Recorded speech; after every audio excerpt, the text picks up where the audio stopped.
goosebumps every time, yeah, 713. Through the 281, yeah, I'm riding. Why they on me? I'm flying. Sipping low-key. I'm sipping low-key and high. I get those goosebumps Newcastle United.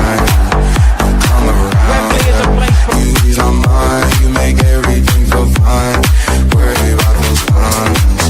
I'm way too numb, yeah. It's way too dumb, yeah. I get those goosebumps every time. I need the hype, throw that to the side. I get those goosebumps every time, yeah. When you're not around me, throw that to the side. I get those goosebumps every time.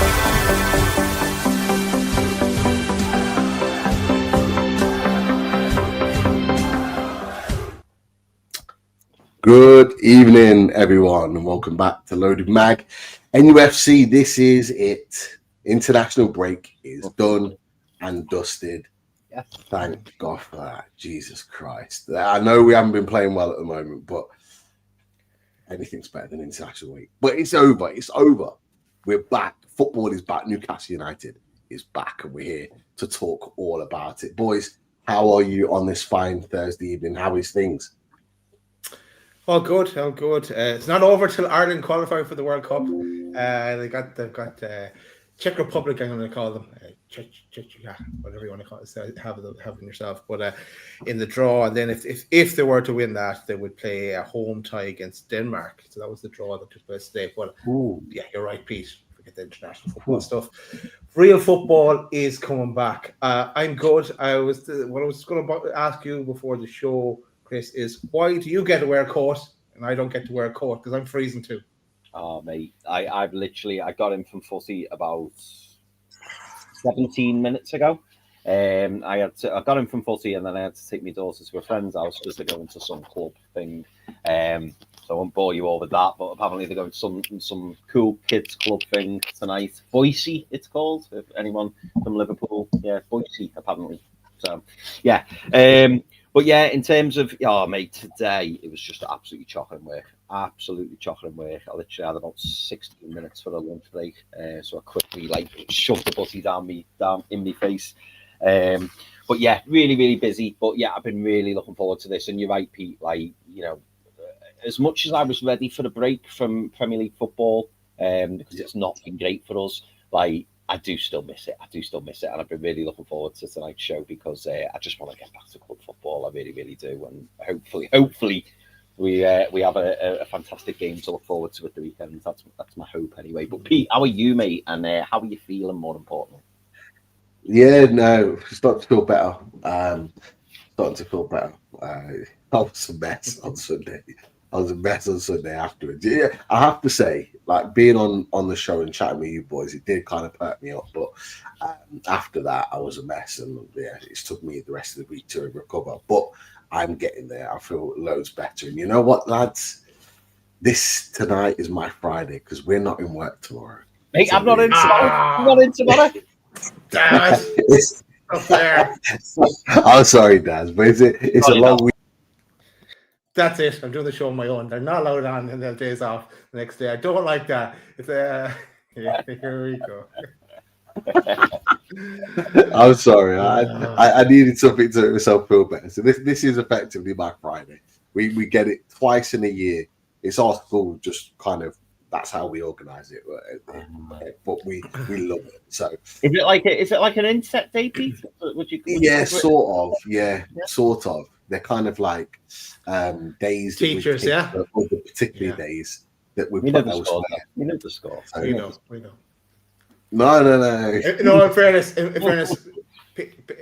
teachers in the UK do twice the amount of working days than they do in Ireland. So, still trying to get that teacher job over right in Ireland, mate, with those holidays. Jesus Christ! But yeah, feeling good. Long weekend. Our students actually get 4 days. They get a 4-day weekend. We have to go back into training on Monday. So even though I'm buzzing at the 3-day, I'm still annoyed that it's not 4-day. But anyway, we digress. But look, boys, we're back in business. But before that, I have to say, big shout out to our winner of the tickets for the big event, and he did send over some photos because Johnny Greenwood, big friend of the channel, went to the defensive dynamos with Kieran Trippier, Warren Barton, and Stuart Pearce, obviously held by and hosted by Pete Graves. And he said it was a brilliant night, really, really enjoyed it. We've got a few snaps. And he goes and wins himself a prize on the raffle. Look at A signed Joelinton. And so, all right, he's not mentioned anything, no word of it coming our way, but a signed poster or framed picture, of Joelinton, which is brilliant stuff. So he was absolutely chuffed to bits with that. Great stuff, Johnny. And look, friend of the channel, we would never ask him for that. We've got what we wanted, lads. We got the trophy. We got the trophy. I was going to say we got the trophy. We got all we wanted, so that's a good consolation for Johnny. But look, it just goes to show for anybody that's what can happen. Great evening with Newcastle United legends, hosted by a local lad in Pete Graves. There'll be more tickets for these type of events coming up because Pete Graves is a big friend of the channel and he always puts something across to us. So in future, get yourself involved because you could get yourself something like that and have an experience that Johnny had. So brilliant stuff with regards to that one. We do have Martin from the Mancunian Way. He is on his way. He's having a few Wi-Fi issues, but he is going to be here soon. So we will get into it, boys. Quick question. Are you, now we're back to club football, are you excited about the games ahead for Newcastle United? Are you worried? Are you nervous? What's your feelings going into this next set of fixtures between now, let's say now, and sort of Christmas time? Let's go up to maybe Boxing Day where we play Man United at Old Trafford. How are you feeling in this build up to this next group of games, Daz? I'm putting it on you here. What's the feeling? Ironically, that's as far as I've gone in setting up reaction shows as up to that game. So you'll see on YouTube all the reaction shows are set up. Just the dates may change, or time slots may change depending on our availability and stuff. But how am I feeling? It's a big 7 games ahead. I think we said it before. Right up to, even up to the derby. Let's say big 7 games there. We need to start getting points in both the league and securing and making sure of Champions League qualification to the next round, let's say. So yeah, it is going to be interesting. None of them are easy games.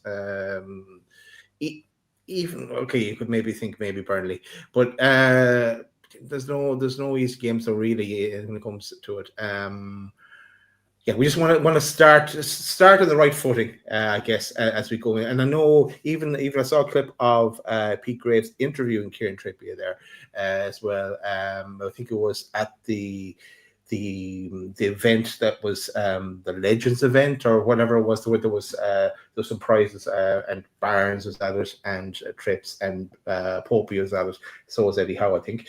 But yes, he was saying that they were doing an awful lot of training in the international break as well. So you hopefully they're trying to put things right, and we see some of that on Saturday.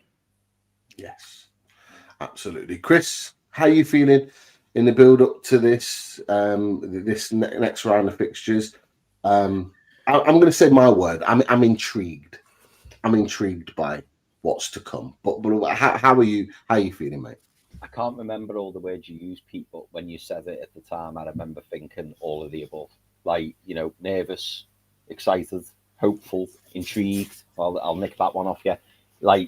All of those words, because until the first ball is kicked at the weekend, it goes back to that age-old saying, doesn't it? With Newcastle United, you kind of know what you're going to get in the first few minutes. So I will probably make my decision in the first few minutes of the game but you know what? We need a reaction, boys. More than anything, we need a reaction. I just don't want to see, more than anything, I don't want to see Vincent repeat. I do not want to see Vincent. I want to see a reaction, whether that's a change in tactics, whether it's a change in formation, whether it's a change in personnel. I just want to see different. because this team are more than capable of it. And you keep looking at the league table, don't you? And you think, how are we where we are? And I look back, and obviously I've had a lot of time to in this international break. I look back over the games, and I can say this for a lot of clubs, but obviously I'm only interested in Newcastle. You know, I don't look back over any of these games and think, oh, weren't we great? The only game that springs to mind where I go, weren't we great, was against Liverpool when we were down to 10 men. That is the only game when I'm like, oh, do you know what? We give it a bloody good go. I look at all the other games and I'm like, there's been patches, there's been moments, there's been moments of brilliance, and then there's been some absolute dreadful minutes that we've all sat through and been like, oh my God. And I just hope, I did see what you referred to, Daz. I did see that little clip with Kieran Trippier. I don't think I saw the one with Eddie Howe, but I know some people were calling out what Eddie Howe said. I did see that on social media, but I didn't actually watch what Eddie said. I didn't see the clip. But yeah, I just want to see change. I want to see a difference. And I'm hopeful. I'm hopeful that we are going to see that at the weekend. Yeah. Look, I'm always hopeful that we can go toe to toe with any team in the Premier League. It's not going to be an easy game, far from it. But if you back us in any situation, boys, you back us at St James's Park with 52,000 fans behind you cheering you on. You do back the lads to put in a performance, and that's the word for me. It's the performance. We need to see these boys put a performance in. No, we're not expected to win. We're not, regardless of being at home. We're not expected to win, but I need to see something that I can hold on to, to go, you know what? We can take this into the next game. We can take this into the next game and try and kick on our season. That's the big one that I want to see from it. But look, it's going to be an interesting one to see. Couple of bits of news, Newcastle related. You might have seen it. You may not have.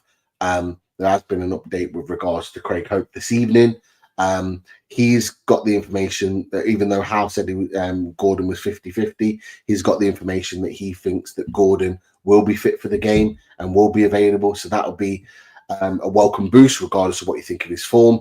Having someone of his ability or potential ability back in the team is a positive. One player that won't be there is what we expected, or some expected, some not, is Johan Wieser. Johan Wieser won't be there. And from what Craig Hope's saying, lads, and get your thoughts on this, there's a chance we might not see him until sort of early December, which would rule him out of this game, Marseille, and Everton. What are your thoughts on that, Daz? Well, if that's the case, it's some cheek if he goes and goes to AFCON after that. If he just arrives back and goes to AFCON, I'm done with him. I know it's his country and it's international football and stuff, but for not having given us anything, I've heard suggestions elsewhere. I think it could have been an Irish Mags chat, but it was like he could retire from international football for AFCON and then go back for the World Cup. Felix won't like that, but he can't be going away if he's just coming back for us and starting to play a game or two and then just flicks off to the AFCON. But I don't know. It's just been a disaster of a signing so far. Not really his fault, I know, but just from the whole drama the summer to the fee we paid, to AFCON and the age, and then just not the injury and just being absolute disaster. Yeah, a disaster. That says, Chris. You go along with that? If we are having to wait until early December, that would put us in the position of maybe Tottenham at home and Burnley at home, with then maybe only a couple of games after that, the derby possibly before he's off again. Yeah, I mean the later that his comeback date is pushed back, the more that I am convinced, and I know you've said this for a while, Pete, the more I am convinced that he won't go to AFCON. I just can't see it happening. And if he does, as Daz said, you could class it as a bit of a disaster because, for us to spend all this time getting him fit, getting him up to speed, getting him to where he needs to be, and then for him to fly out, it would feel like a really big kicking the nuts, should we say. That's exactly how it would feel in what is a really, really busy winter schedule. And really important for Newcastle now, because let's be honest, boys, as we said last time we spoke, it's not like we're sitting fourth or fifth in and amongst it, and maybe, you know, we could lose it. We need as many players as we can, you know, to help us get out of this situation and really start putting some wins together. So yeah, it would be a real blow if Johan Visser did end up going to AFCON. In terms of his comeback date, I'm disappointed. I'm not going to lie. Obviously, I'm disappointed, but thinking of it from a positive point of view, or a glass half full point of view, I'm hoping that means that when he does finally come back, or come in, should we say, I'm expecting him to be fit and fine. That's what I'm expecting. I'm expecting that we're handling him with, you know, putting him in bubble wrap, handling him with care. So I'm expecting him to come in and really make an impact. What I don't want to see is him come in, you know, the first week in December, and it almost be, oh, you know, he's not quite ready, or we'll give him 10 minutes here. And it's like, no, we've waited long enough. We know he's been out on the grass. We know that you've been getting him ready. I expect an immediate impact. Quite a lot of pressure on his shoulders. But on a plus, Pete, and maybe this is where you segue in, and apologies if it is, you know, it was great to see Nick Voltemade have such a positive international break. So there is positives to it as well. Absolutely. But with the Weissy situation, I have to stress that that's obviously coming from Craig Hope. There's some people that believe what he says, and some people that says it's such a rubbish. And what he does say in that bit is that he has heard from the club that in the club's words, they've said Weissy is very close. What that means, in fact, is something that we can only interpret what that actually means. Very close is that another week or two is very close, meaning that he could potentially be on the bench at the weekend. They're saying Craig Hope's assuming not, but it could potentially change into something else. It's a strange one because it could mean literally anything. And that's a frustrating thing. But I agree with you, Chris. Like, I want it when he's back. I want him like doing 30s minimum, like coming on and playing 30 minutes. Is his first game back. Yeah. Like he seems a genuinely fit lad, and I think it was Lempton in the chat. It made me laugh. I can't remember. He put Lempton put Weissy has been pushed back more than GTA 6, which I thought was quite funny because we've all been patiently waiting for GTA 6. I felt like I was a young whippersnapper last time GTA 5 first came out. It's been like an age, but yeah, and he also put on there, you know, Lempton also put something else. Weissy was never injured for Brentford. It was mad Weissy hadn't been injured for 4 years. He had no injury in 4 years playing for Brentford. Yeah, comes to Newcastle, not even trained with Newcastle, picks up an injury. So it's literally just our luck that the most fittest player with no injury record whatsoever is then picked up an injury. And like it's just it. But look, Nick Voltemade has had a positive international break. 3 goals in 2 games, boys. He looks like he can eat up chances. He looks like he can put chances away. Like, I don't know if you watched any of his games. I watched both of them, so I watched them quite closely. You know,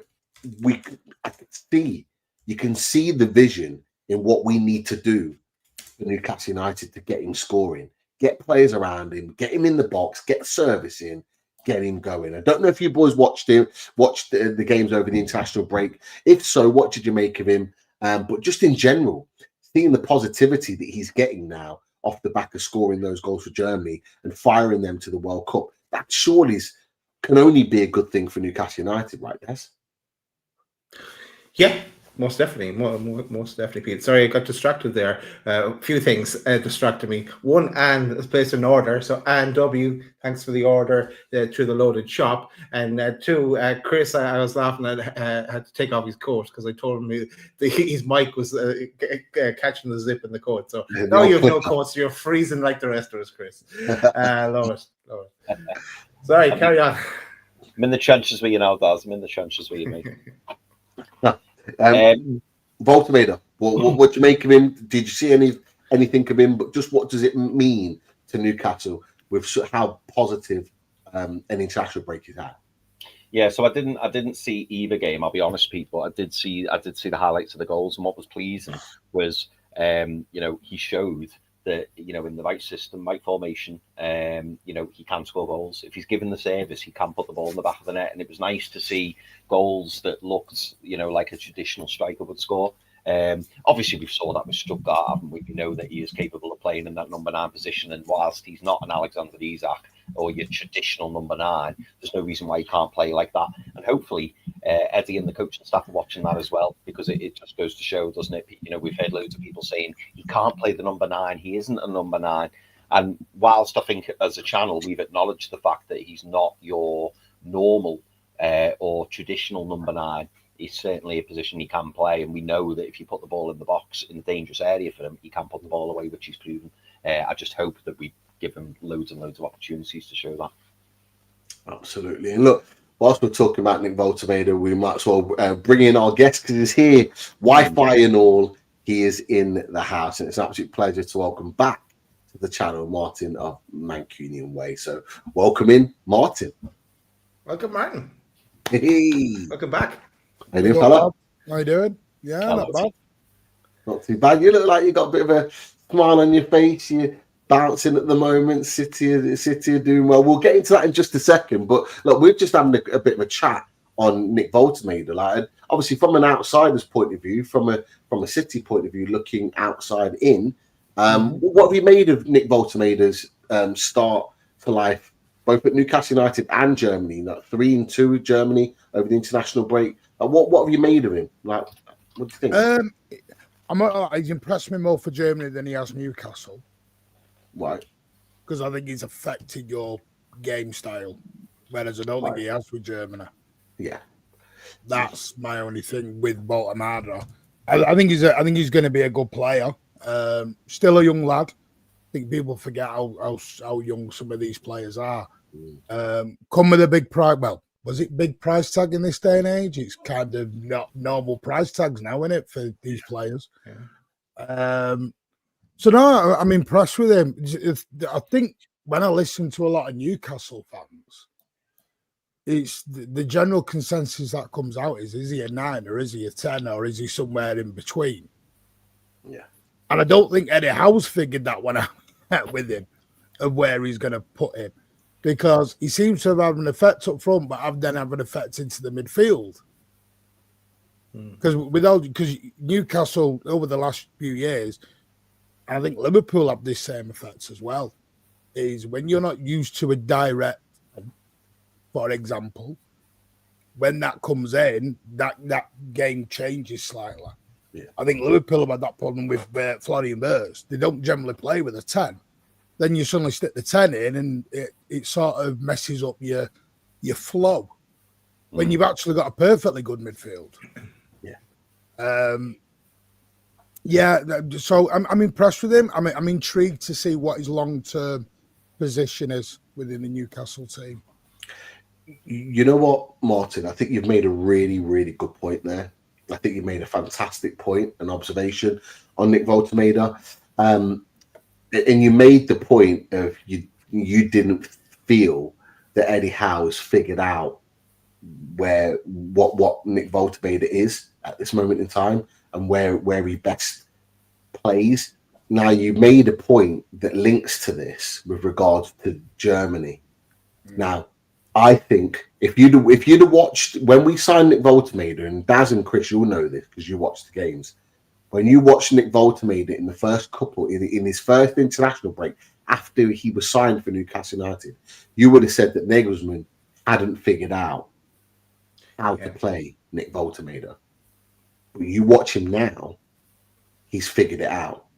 That was the big takeaway for me in this international break, watching Nick Voltermader play for Germany in comparison to the first international break.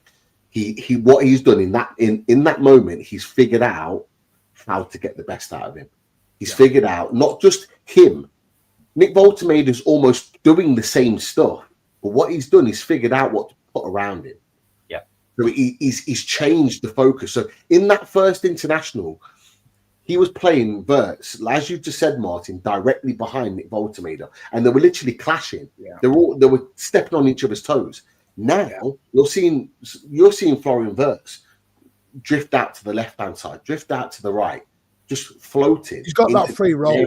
He's got that He's got free license to go wherever he wants. And it's almost opened up the space for Nick Voltermader to do what he does. He's got runners in and behind. He had Serge Gnabry, he had Sane making those runs in and behind. So they were doing the running in and behind him, and he was able to do his bits, and he was then able to pick up spaces and put the ball in the back of it when he needs to.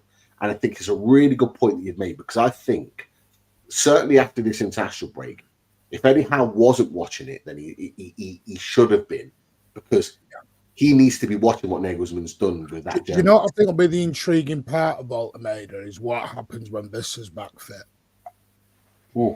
Does he play Visser as the 9 and Voltermader goes just in behind?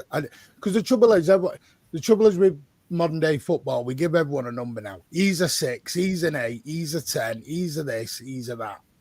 And we've even got to a point where you go, he's sort of 9.5. He's an 8 and an 8/10. And that's what happens. Everyone gives each one a number instead of a position now. Everyone's got a number where they play. And that's where I'm intrigued but I think the trouble is if you play Voltermader as a 10, and Visser as the 9, or play just, as an advanced 10, for example, just behind Visser, someone in the midfield has to go or someone on the wing has to go. There has to be a knock-on down. And I suppose that you won't know that until everyone's fit, and that's part of the game. And I think Eddie Howe, my biggest take from Newcastle this season is the total change in tactics and style of play. Which, when we get to the City part, we've had the exact opposite. I feel as though we've swapped positions this season. That you're going to try and become the possession team, and we've become the transition team. And it's very weird because we're not used to it. You're not used to watching Nick Pope trying to play out from the back and do 5-yard sideway balls.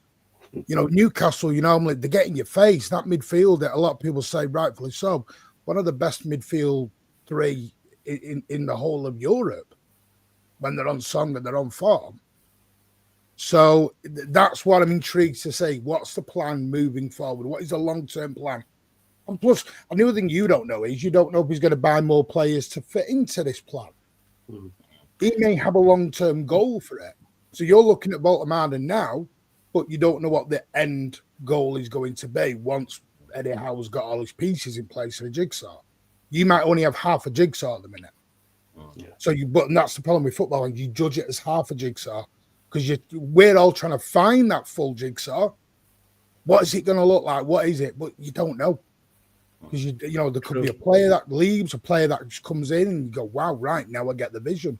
Do you know what's the other thing? Well, Martin, we've been missing 2 big players in our wing backs, Tino Livramento, Lewis Hall, and I think they will have a big impact on how we play as well. Because obviously, as you're probably aware, we've been playing Kieran Trippier at right back and Dan Burn at left back. And we're all intrigued, and I'm sure we're going to get to it in the tactics board shortly. We're all intrigued to see how big an impact that will have on the team and whether or not that does change the way that we play, because ultimately it has a huge impact, in my opinion, and also the boys. We've been saying we've been really looking forward to having Tino Livramento back and Lewis Hall. How far away Tino is, I don't know, but Lewis Hall will be playing on the weekends. But sorry, Daz, you were going to jump in, mate.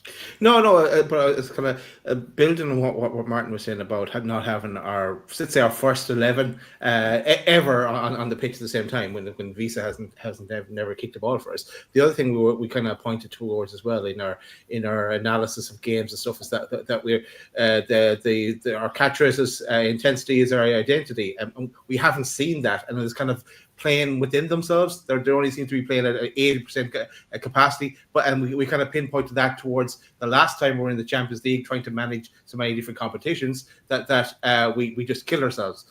So is that intentional that we're not pressing right throughout the game? We're only going at it in spits and spurts. So it's just another thing that changed from last year, let's say. So a couple of different things, but we'll see what these next few rounds of games brings. Absolutely. But look, we'll move on to Man City. Now, I've just got a simple question for you, Martin, which we'll expand on as we go along. Are Man City back is the question I've got for you. Personally, I think yes. Okay. I know the rest of the footballing world has wrote us off, put us wherever, we buy referees, we cheats.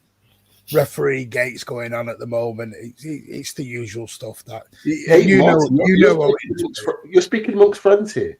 Yeah, you know how it is, Pete. Brothers. You speak with LB enough to know what goes on in our world right now. It's we buy everyone, but it is what it is. Apparently, City have got I've made Michael Oliver suddenly become the ref for Arsenal on the weekend. It was our fault. We paid him. You know what I mean? So, no, I think at the start of the season, I think some people still have that PTSD on last season. And that PTSD, and I'm going to be honest, and I understand it a little bit. I think this is just me being an older head.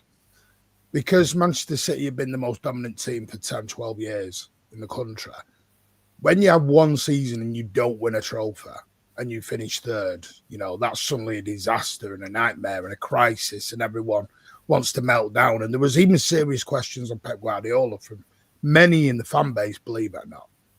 Serious questions. There was a lot of, it's time for Pep to go. But I think what we did was Pep did something. I don't think the Club World Cup helped at all.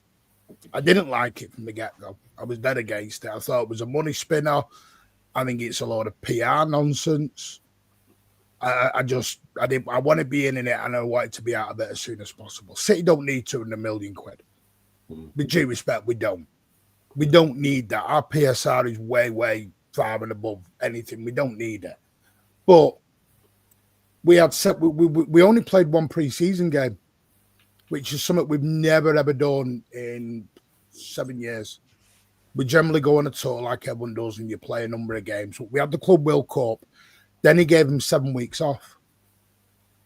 He said, I don't want to see any of you for 6-7 weeks. Bye-bye. Then we came back for the Palmero game 4 days before the start of the season, and then we were off.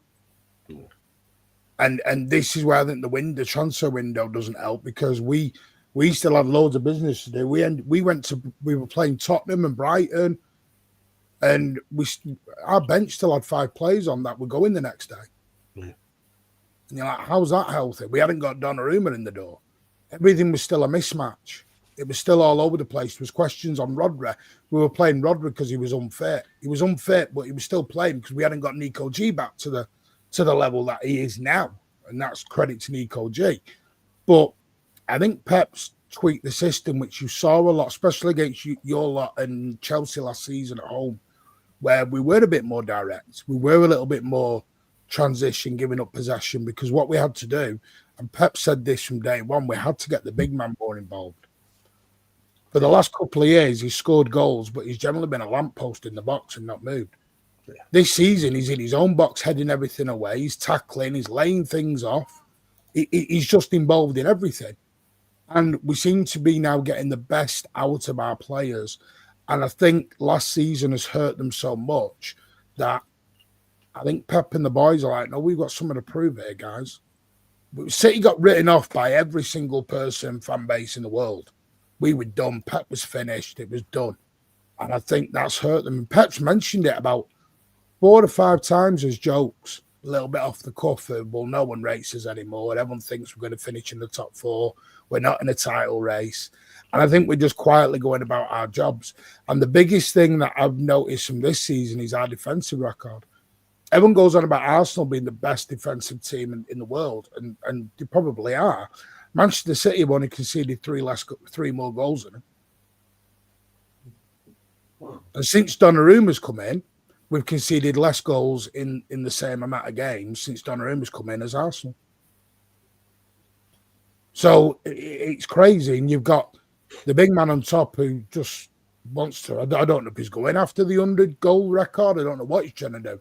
The guy's a monster right now. I think we can all agree that he is the best striker in the Premier League, right? Oh. I think he's the best striker in the world. Yeah, best striker in the world, and he has been. And any stupid person that ever argued anything different, even last season, they would just be stupid. Scrap that. Yeah, it's great. Yeah, we scrap that. But absolutely, he is he's a freak of nature, and he looks hungry. It looks like last season hurt him a little bit. You know, when Man City had a difficult season. It looks like it actually hurt him. I think it hurt everyone last season because they weren't used to it. This is a team of winners, and it's like Edison said on his departure. I think the problem was because we'd won so much for so long, I think things got a little bit stale. I think, and you know, LB's mentioned this 1,000 times, and I actually do. I didn't agree with him at first. Now I do. I don't think we should have refreshed after the treble. We got to the pinnacle of football and we thought, right, we can go again with the same group. Let's go again. Now, luckily we did. We got the title and we got the 4 in a row. We didn't really refresh after that either. And I just think they pushed too far. Yeah. You know, KDB was coming to the end, and sadly you've seen, you know, everyone laughed, why did you get rid of KDB? You've seen his body was falling apart, sadly. You've seen it now at Napoli. City don't tend to make the wrong. The trouble is everyone became very sentimental. It's like when we lost Aguero, Company, David Silva, everyone was, we'll never replace these guys. Then you go through it again with we'll never replace KDB or Aguero. We have.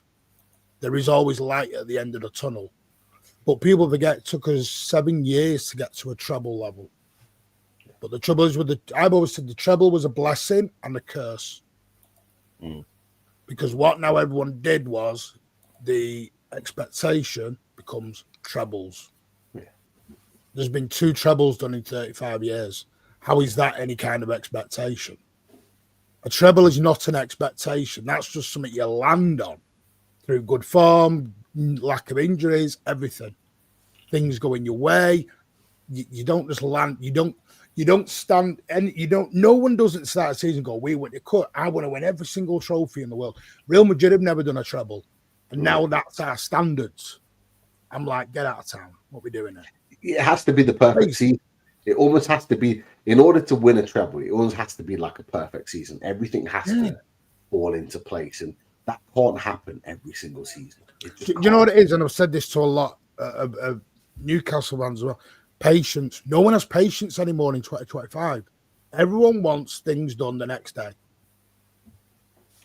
Yeah. And everyone's got this idea, take over, next year, title. I wish it was that easy. It was a bit easier for you, Martin. In fairness, it was a bit easier for you than us. It still took us 5 years to win a title when we got taken over. 5 years. We got taken over in 2008, but didn't win our first title until 2012. And that's with being able to kind of do that. But that's with a club that was able to at the time. Yeah, we could spend do everything that you wanted to, and that I think that's an interesting point, because I think that's what some Newcastle fans find difficult to kind of get their head around. I think we as a channel have already got a head around that. Our viewers, I think, have also got their head around that as well. Is that very quickly in our takeover, it was quite clear that we weren't going to do what Man City and Chelsea had done in that quick turnaround of 3 to 5 years. I think that's what the owners wanted. And they almost said that in their initial interviews, that's what they were kind of aiming for. But the changes with PSR, which has been well documented and talked about, the changes in how to try and stop Man City, Newcastle really together at different stages is halted. It's halted our growth. And you know, ultimately, I think now what was planned as a 5-year kind of journey almost looks a little bit like a 10-year journey now, and that's hard to say, you know. But the reality is, it does look like it's probably going to take double the time for us to be in a position. The thing is, for me, you'll win the title when you win the title. Yeah. The big thing with Newcastle right now is consistently, and this is just my point of view, and people may disagree, I get it. The next step for Newcastle, you won the trophy, the next step is now continuously qualifying in the Champions League. Yeah. Year upon year upon year upon year. People forget Manchester City have been, we're the only team to ever have done this. 16 years straight we've been in the Champions League. Never been out. 16 years on the bounce in it every year. So we've now built that level now. We built the money, we built everything up. We're continuously there. Now you can put, and that's what attracts the next set of players. Yeah. That's what attracts your wage budget going up. It's about a growth project. And people think like the APT case, oh, City won it, so we can go and do it. It doesn't work that way. Because everyone has different financial levels that you go to. Everyone thought that APT was just an open door for everyone to go and get sponsorship everywhere. It wasn't. It wasn't the case. It was City with, and that's why I said City were fighting for them. I think there's this thing in the Premier League, and Pep said it 1,000 times. There's no friends in the Premier League. There's only interests. Everyone thinks everyone's a friend. You're not. You'd stab your mate in the back in the Premier League in a second because you want to be the top. Yeah. And that's the simple fact of the reality of it. And it's harsh, but yeah, I think Newcastle will be fine. I think they'll get to where they want to be. It will take longer, but I think because it's took longer, it will taste that much more sweeter for you when you get there. It will. I think, I think that's a good point. Absolutely. I do want to talk about a player that had, a player that links to both of our clubs, really. A player that we probably should have signed in the summer, but you did, and is currently warming up the bench very comfortably at this moment in time, and that's James Trafford. Look, what did you make? What did you make of that move in the summer initially when it happened, and what do you make of his situation now? Because obviously Newcastle wanted him; he was primed to be our number one. Whether Pope started the season or not, it was always going to be the aim to be number one. He wanted to come to Newcastle United before City came in and showed his interest. You took him, you used him, now he's on the bench. I've just seen today he's been linked with Wolves on loan, which, you know, considering where he could have come to and where he was at the start of the season. Well, Pete, don't rule yourselves out yet. Talk about it. Don't rule yourselves out yet, because there is interest from Newcastle. Well, there's interest in him and Oscar Bob from Newcastle. I know that for a fact. I'll take Oscar Bob, that's for sure. You've had interest. You know, with the people you speak to, Pete, there has been interest from Oscar Bob previously from Newcastle. Yeah. Trafford was a funny one because it took everyone left field. Because the main thing we had to do was we didn't know where Edison was, what was going on with Edison. So nothing could happen until Edison. Then we thought, right, Edison only had a year left in his deal. We all thought initially Trafford coming in, you know, and he did the big interview and back home and back where I want to be and blah, you know, did all the PR stuff. 70 million quid because Burnley still, it was funny because the way that deal was, we had to pay Burnley the 20% and then they gave it us back because of the way it has to go through the books, obviously on the financial thing. So in the end, it cost us 17 million quid. So I think we had a homegrown issue that I think was part of it. We had to bring in a homegrown player. And I think the initial idea was Edison was going to stay, do his final year. Trafford was then going to learn from him, play the cup games, and then next year when Edison goes, he had then his pathway to the number one. That changed when Edison said, I want out now. And then the Donnarumma stuff came in. Because the plan was they were also looking at Donnarumma.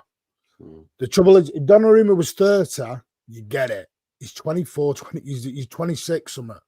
He's got 5-6 years in him. Trafford is right. For me, James Trafford is right back to where he was when he initially left Manchester City now. And he left City because there was no pathway to number one. Walked right back in, thought he had the pathway, and the pathway got closed very quickly. Was it cruel? Yes. The trouble is, I don't know if City were honest with him. I don't know if he thought he could fight it. I don't know because we don't know how far the Donnarumma stuff was down the line at the time. Because if I'm Trafford's agent, surely I'd like to have known Donnarumma was on the radar. Yeah. And was he badly advised? I don't know. The simple fact is, he's not. When I thought he was going to be really good, he's not ready to be a number one at a top club at the minute. He's not ready.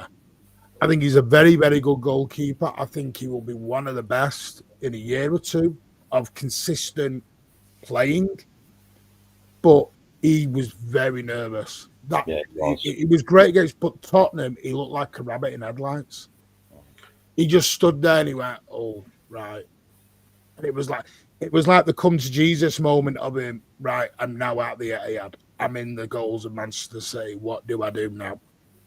And he froze. And give the kid his due. He went to Brighton. He was man of the match, but Donnarumma was already coming in by then. So yes, I do think he will leave in January potentially. Ortega wants to leave as well, so that's the other thing. The City let 2 goalies out, and then we're only left with Donnarumma and Bettinelli. Then we've got to go and buy another goalie again. I'm not sure they'll let both go out. But I know Newcastle are interested, Chelsea have an interest, and Wolves obviously today have put their interest in. But I think it will be a loan with a potential buy. Because I don't see his future at City anymore. I don't. And it's cruel, but that's life at the top. We've talked about Trafford boys, Daz, Chris, rumours of interest. We talked about this the other day. Could we go back in January? Would it make sense to go back in for James Trafford, Daz, in January? Well, if it's loan to buy, yes, but with the option or the obligation even to buy, but a straight loan, no, not for us. It's not especially for a goalkeeping position. No, it's not something we'd be interested in when we have Ramsdale on loan as it is. And then the other thing is that we haven't even really given Ramsdale much of a shot yet. Pope has been good up till now, especially the start of the season. He was pretty good. So he didn't get the opportunity. It would be mad to think if we talked about the number of goalies we have already, because we've got Ruddy and Gillespie as our kind of training keepers as well as that. So and we also kind of think at the end of it, we said that it's not a priority position for us in January, but if needs arise, then if it's a chance of getting him, because we were chasing him for so long. But then the other caveat I throw in as well is we've got Pope, who was kind of called up to the international team again, but then had the kind of injury last game. We've got Ramsdale, who's fighting to try and get into a place in the World Cup, and then there's Trafford. So they're all kind of fighting for the same position, second, third goalkeeper for England. So it is a mixed bag, throwing that all in together. Absolutely. Chris, I've got just a question for you. If you had the chance, if you had this choice in January, sign James Trafford on a loan with an obligation, but that meant that we cancelled Ramsdale's loan and he goes back to Southampton or somewhere else, and that was a genuine opportunity, would you do it? Yes, because I completely agree with what Martin said. I think James Trafford in times to come will be a top goalkeeper, and I think Martin's observations, about when he started his City career, or the rebirth of his City career, you could see there was a good goalkeeper in there, but he just doesn't quite look ready. But the only way that he's going to get ready is by playing minutes and by making those mistakes. I think Arsene Wenger said it years ago, didn't he? With youngsters, you've got to almost account for the fact they are going to make mistakes, but then you will benefit in the long run. So I think I would, Pete, but I know the question is, would I sacrifice Ramsdale? Yes, I would, but my preference would be to keep Ramsdale and get Trafford, and then I'd maybe look to move Pope on. That's what I would like to do, but I know that wasn't the question. But yeah, I with Martin's mentioned that there's interest from Wolves, interest from Chelsea. It could be. I didn't see us. I didn't see us going for Trafford in January because I think there's other pressing needs elsewhere. Not to say that we won't sign another goalkeeper, because we do love a big collection of goalkeepers. We've seen that in the past, but I think if we were to let him go on loan somewhere else, you could then therefore be missing out on an opportunity. So it wouldn't surprise me if we did sign him on loan. But I think your question's a really good one, Pete, because the easiest thing to do would then be to terminate Alan Ramsdale's loan. Yes, yeah. Wouldn't it be strange to have Pope leave in January, who's our current number one, and have two goalkeepers in Trafford and Ramsdale, but both are on loan? Two goalkeepers. It would be Newcastle like that. It would be typical classic Newcastle. Trafford's only on 50k a week, you know, at Saturday. Yeah, no, He's not on a load of money. That doesn't surprise me. That doesn't surprise me. I think Genius has put in the chat that I think Ramsdale's on like 125. But even for a goalkeeper, like that's not a massive amount. But for a second choice goalkeeper, that's the thing with Trafford. I think if you wanted Trafford, it'd have to be number one. Yeah, because that's his problem. Why now wants out at City. He wants the number one spot somewhere. And I think he deserves it. I think that's why he wanted to come to Newcastle.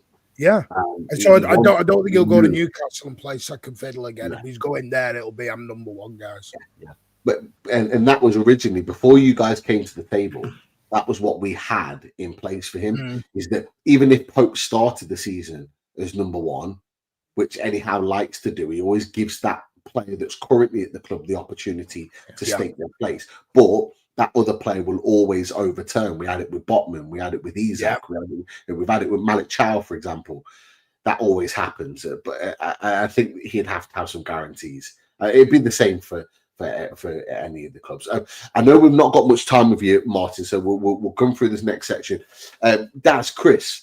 Are there a couple of questions we can fly through with Martin? And then, Martin, I want to get your potential 11 on the tactics board before we let you go, because then we'll do the tactics. Yeah, I've got another 25 minutes. All right. Oh, okay. All right. Yeah. No, that's brilliant, because it's been a great chat, people. Just while we're here, people, click the likes, please. We've got over 150, 160 in the chat. Make sure you hit those likes, people. Anyone that's new to the channel, make sure you subscribe. Of course, Mancunian Way. Martin's channel, make sure you give them a subscribe, and you're going to want to watch their reaction to after the game as well on Saturday evening. So make sure you subscribe to Martin's channel too. Any questions, boys? I know we've had a few starred I saw before, but what we got from Martin? Yeah, we got some really good questions actually. So I'll start with how many are 115 related? There's one. I've got to ask you. There's always one. There's always one somewhere. Every show I get, the 115 hit somewhere. Yeah. So I will ask you that one a bit later. But I like this one from Tom Dixon. Tom Dixon says to you, Martin, how many goals do you think Haaland will score from now until the end of the season? He's on fine form. If he stays fit, I think he'll smash all records. I don't think he'll get the three figures, because I don't want him to play 70 games. So I really don't. I know that's international duty as well, but he's literally taken Norway to the World Cup on his own shoulders. So I don't. How many? Oh, I'm gonna say 55.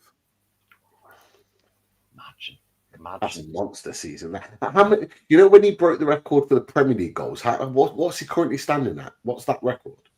Do you know? Don't know. I know he's one goal away. 39. He's one goal away from breaking Shearer's record now. I mean, so many. There's that record Shearer held. So he's one away from that now. A lot. It's so hard, because say he gets injured on Saturday and he's out for 2 months. By the way, I don't think that will affect City. I think City will find another way of scoring goals.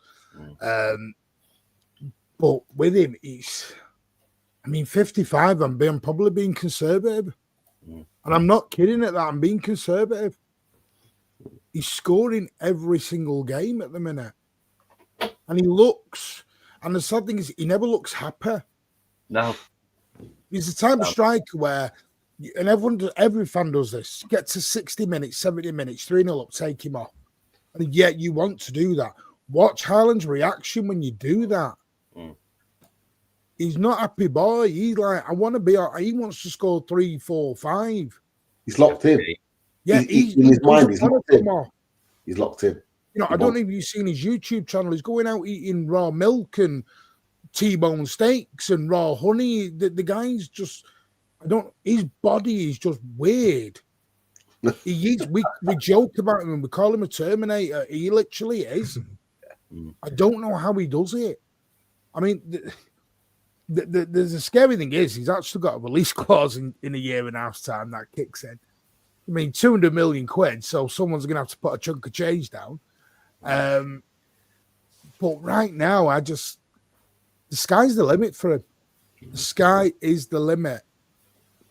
And I think he's getting better as a player as well. He's now tracking back. Like I said, against, what was it, Bournemouth, there was a game we played. He did 6 defensive clearance headers in his own box, which he's never normally done. He normally stands on the halfway line and waits, and he's deceptively quick. Yeah. For some weird reason, everyone's now, I don't know why, but because since we've gone to less possession, people are coming higher up. They're playing more of a high line against us. And I don't know what they're playing at, but it's suicide. Haaland's just going, thanks very much, see ya. And instead of doing 50,000 passes at the back like we normally do, sideways, backwards, left, right, and we bore everyone, we're now going 1, 2, 3, bang. And Haaland's gone. He's gone. He's left. And he scores against everyone.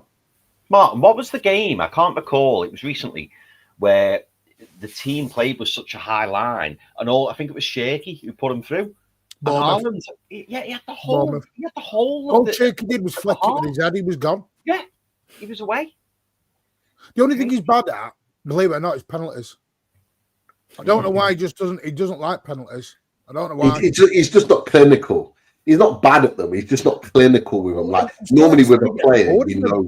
I think he thinks the two. This is only 12 yards out. You know, for some reason, Balotelli style. Yeah, it's like I don't know if he takes him for granted or what, and he probably doesn't because he's so locked in. But he's also such a good human being as well. I mean, you know Steve, don't you, Pete? Yeah. Did you see what he did for Steve? No. Steve obviously speaks to him. This is a normal fan, by the way. Yeah. Erling Haaland phones him up, sends him 4 boxes of signed boots, signed City shirts, signed Norwegian shirts, training tops, training bottoms, all worn by Haaland. Sent them all to his house. That is crazy. By a courier.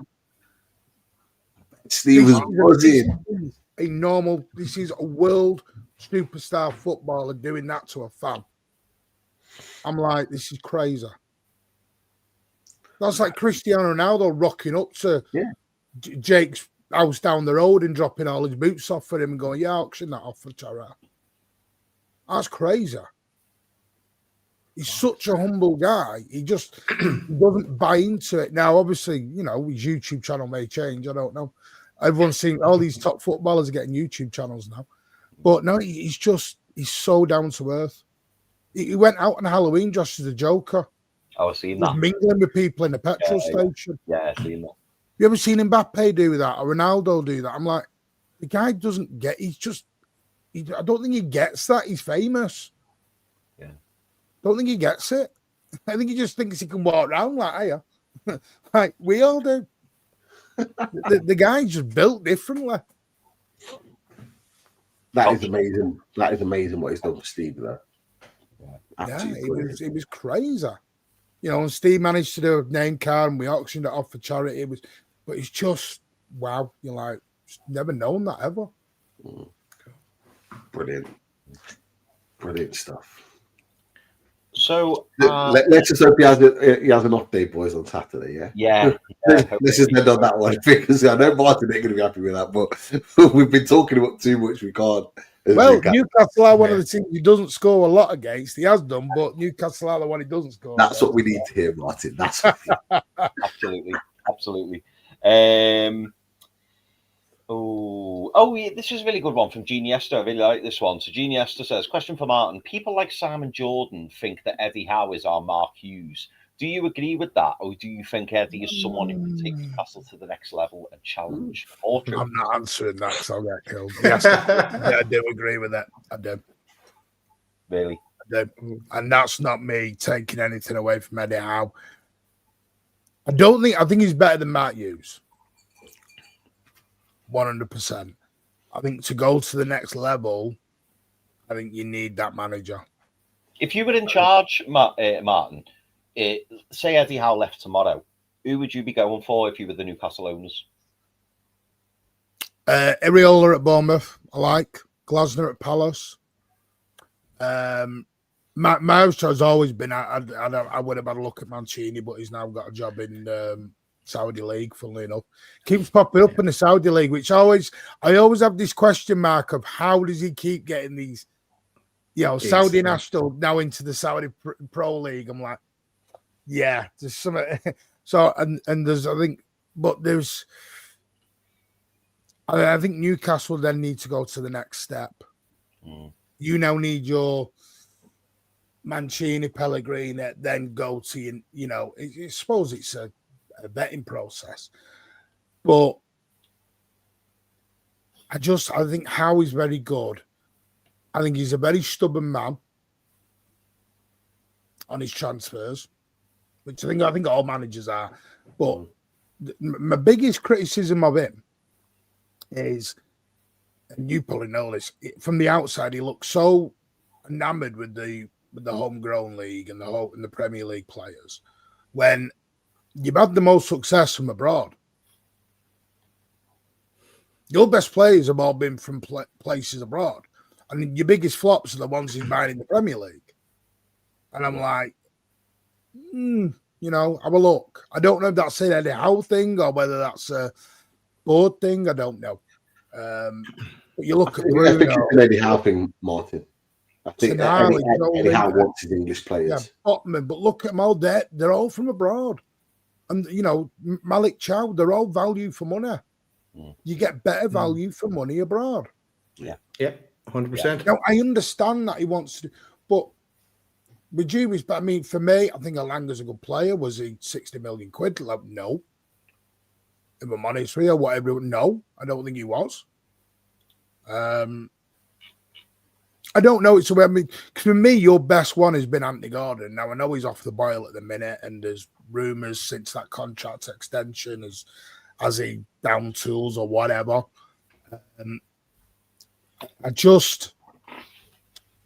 I've probably got to see more from Eddie Howe, because my biggest concern at the minute from the season I've seen you have is I don't think he's managing the Champions League and the Premier League at all at the minute. And what I mean by that is he's not. When you want to be a top club, you have to play every 3 days, and you manage your squad accordingly for those every 3 days. And it looks as though he's more enamored with the Champions League nights. And wow, look, it's like he's still starstruck that Barcelona are rocked up St. James's Park. You want that as the norm, not as an experience one-off. Wow, look at this. Because you want to be in a position where you're going to go in wanting to beat Barcelona, not be the participants against Barcelona. And I think we had that problem at the very beginning of the Champions League. We were sat there going, oh, wow, Real Madrid are rocking up. And it was like starstruck. And it took us 4 years before we were, hang on a minute, we're here to beat them, not admire them. Yeah. And then it's going to Brentford, Burnley on the Saturday and slapping them up. And that's where you've got to get your mentally switched ready for it. And I just think at the minute, Eddie Howe seems to be struggling with that. Because right now, you're doing well in the Champions League, great. Are you going to win it? Probably not. But you got to get your act in order, or you're going to miss out on the top 4 or 5. Yeah. And then you've got to step backwards again. Because again, you've got to qualify every single season for the Champions League. Yeah. Can't be doing it one in, one out, because your budget will have been aligned for Champions League football. Yeah. If you don't make it, your budget then changes again. Martin, I've got a different question for you, right? And it's kind of an incoming and outgoing question at Man City.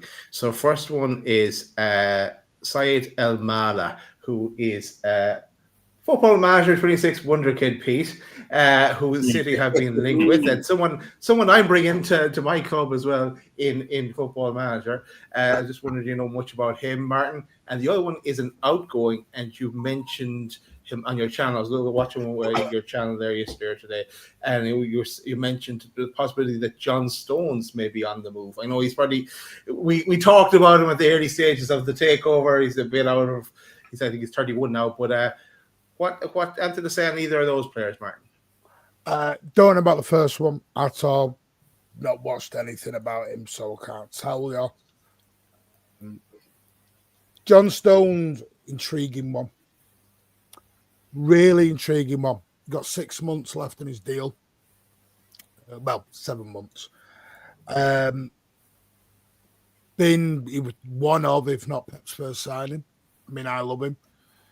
But he's plagued by injuries. His body's falling apart, sadly. This season, believe it or not, he's actually managing his minutes and he's playing. He's not been injured once. He's been taken out of the English squad as a precaution. That was it. So it's weird that his first, I don't know, is he one of these players trying to play for a contract and suddenly I'm not injured anymore? You know, when you get the contract and then you relax a bit more, you know, when you go into that. I don't know, but I do feel John Stones' time at City will end. We still got Cushion off. We've got young bits of Hayes out on loan at Girona who's doing bits at the minute. And I think we will also make another centre-back signing. So I think him and Ake will both leave. But I think one will be Jan, one will be the summer. And it'll be which one. I don't think they'll allow both to go at the same time. Saying that. It's Pep. The problem is Ake wants to leave because he's not getting first-team football. John Stones is happy, but City it's like the club may want to move Stones on. Ake wants to move on.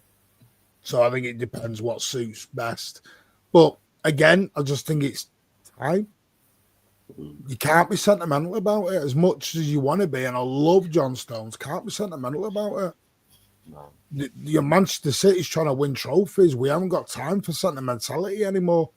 Sentimentality is what gave us last season. We can't do it anymore. You're in a win now situation, not winning 5 years. You've already hit that stage last season by getting rid of Walker and Kevin De Bruyne. The fact that you've done that means that John Stones moving on will feel less of a blow, because you've already let go of those really high significant players that have been crucial to the club, particularly. But Rodri at the minute, believe it or not, Rodri's only got 2 years left and his contract's on hold now because the club have said, you've got to prove your knees, Rodri. Absolutely. Because they want to make him one of the highest paid players, second highest paid player in the club. But you can't give a guy 400k a week on a 4-year extension and his knee blows up again. So then you've also got to gamble and protect themselves at the same time and are you going to get Rodri back to Rodri? Yeah. But you've got Nico Gonzalez as well, who's playing really well at the moment. Prove me wrong. I thought it was garbage at the beginning. Prove me wrong, absolutely. And I made a very public apology on the channel about it because I got a lot of stake, you know. But that's what I want. I want players to prove me wrong. Yeah. Prove me wrong. I think he is one of them players because in the number 6 role at Manchester City, you're not just R6. Otherwise, Calvin Phillips would have worked. At Manchester City, you've got to have like eyes in the back of your head because you receive the ball with your back to play, and you've also got to do that no-look pass straight out to the fullback and go. So, and I think he was struggling with that, and he was struggling with the physicality of the league. But I think Pep was on the pitch coaching him after games. Publicly, while we're all clapping the players, Nico G's having his own 10-minute coaching session with Pep on the pitch. Which is like, and he's like a sponge. He's wanted to listen, and he's come on leaps and bounds, Nico J. Right? The biggest compliment I can pay to Nico G right now is we don't miss Rodri. Whereas last season, it was a gaping hole in our midfield. Right now, if Rodri's not in the 11, no one's worried anymore. Nobody's worried. Last season, we were like, oh, God, no, Rodri, what do we do? Yeah. Now it's like, all right, Rodri's on the bench. Wow. There's no worry anymore with Rodri not being there. And the biggest thing is, what happens when Rodri... Because if Rodri gets back, what happens to Nico J? Because his agent is... the Portuguese super agent. What's he called? Oh, Mendes. Mendes. Yeah. And you know what he's like if his clients aren't exactly playing week in, week out. He's like, all right, let's go then. So that'll be the intriguing one, is what happens when Rodri is back and if Rodri signs that extension. But again, it's not, we don't want to give Rodri the extension. It's Rodri's got to prove his fitness now. Yeah. Because we're talking a chunk of change here. Talking 400 grand a week. We ain't talking, nothing here. Same with KDB. KDB's body just ended. Because I think people forget Rodri's 29 now. Yeah. And this is the last time to cash in as well, isn't it? If you've got 2 years left on the deal, and obviously he's off the back of Ballon d'Or, if you're going to cash in and get ultimate value for him, it's now, isn't it? Yeah. And that's the thing. I'm not expecting Rodri to get back to Ballon d'Or, Rodri, because that's the peak. Ballon d'Or players don't play Ballon d'Or level year on year on year on year on. I just want him to be back to a level where, he is world class. But that's with Ballon d'Or class, because to me, Ballon d'Or is, otherwise everyone would be the Ballon d'Or every year. But the same person if everyone was playing at Ballon d'Or level. So I just want him back fit. Don't want him to leave. But the one thing I've noticed this season, there is life after Rodri. There is life after Rodri. But boys, I'm going to just hold the questions because I know Martin has to go quite soon. Pete, sorry, one quick one. I've got to ask him, mate. I have to ask him. Martin, in a small summary, what's happening with the City case? Got to ask you. We don't know. No? There seems to have been some jiggery going on within the Premier League board at the minute. Something about there's a woman called Alison, she needs to get voted back in. Richard Masters is looking to be voted back in. And I think what's going on at the Premier League has halted anything coming out because the decision is done. The case is done. It was done 11 months ago.